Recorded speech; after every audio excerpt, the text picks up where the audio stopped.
are in the basement with Tim Ross. Mike Todd is a dear friend, and I've been walking with him for about 10 years, and he did a sermon series called Planted Not Buried, and he asked me to come in during that sermon series, and the message that I did was actually called Planted Undercover, right? So this message, Planted Undercover, was all about biblically what it means to have a spiritual covering, to be submitted to someone else's authority, right? Jesus had authority because he was submitted to authority, right? Paul says, and I think it's 1 Corinthians chapter number 12, that the head of the woman is man, the head of man is Christ, and the head of Christ is God. So everybody is literally under the cover of someone else. Like we're meant to be covered. We're meant to be in submission, in authority, and under authority.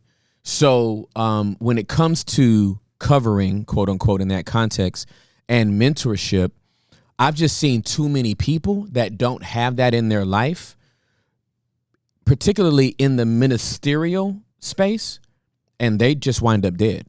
Because when you don't have a spiritual covering, you are open season. You are an open target for the enemy, right? You're the equivalent of a 7-year-old walking down the most dangerous street in Medellin, Colombia, and then surprised they got kidnapped. They didn't have their parent there, right? They didn't have anybody guarding them. The parents called the guardian for a reason. You have to protect me. And every single one of us needs protection. So I'm the lead pastor of a church, but I'm still submitted to Robert Morris, right? That's the apostolic elder of Embassy City. And he doesn't speak into the day-to-day or the everyday stuff that goes on at Embassy City, but he speaks into me. And I'm a grown man. If Robert Morris tells me don't do that, I ain't doing it. And it ain't got nothing to do with ego and pride and, oh, you ain't my daddy. I'm a grown man. I got my own church. No, I'm submitted to authority. And submission is literally my secret sauce.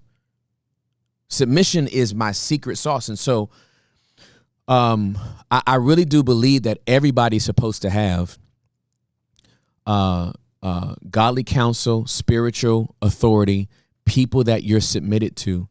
And I know that there's some people out there that they were submitted to some people and somebody took advantage of them, right? They used them. They abnormally used them, where we get the word abuse from. It's abnormal use, right? Like, I understand that, but you can't write off everybody because your pastor was a creep. I have a follow-up question for this. Yeah, for sure. What if you feel like God is telling you something and it's just clear, but your spiritual authority doesn't see it? Yep. Then you have to wait.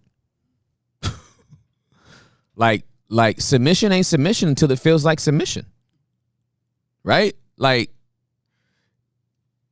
that's what submission is all about. Like, it's easy to say you're submitted when you don't have to get in that position. It's only when you come up against that friction that you realize, oh, dude, I don't want to, like, I feel so clearly that God has spoken to me. Sometimes you have to wait until the person that you're submitted to sees it the way you see it. And sometimes that's not going to be simultaneously, right? Case in point. David, this is 1 Samuel 17. David is called upon by Saul. He expresses to Saul that he can kill Goliath. They've been out there for a month and a half, right? Saul says, dude, you're just a boy. Goliath's been a champion since he was a boy.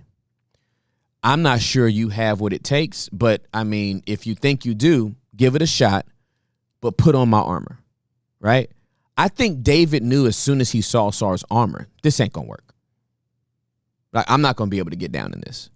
But instead of just saying, bro, that's not me, it doesn't fit, I'm not going to do it. He puts it on and he moves around so that Saul would know what David already knew.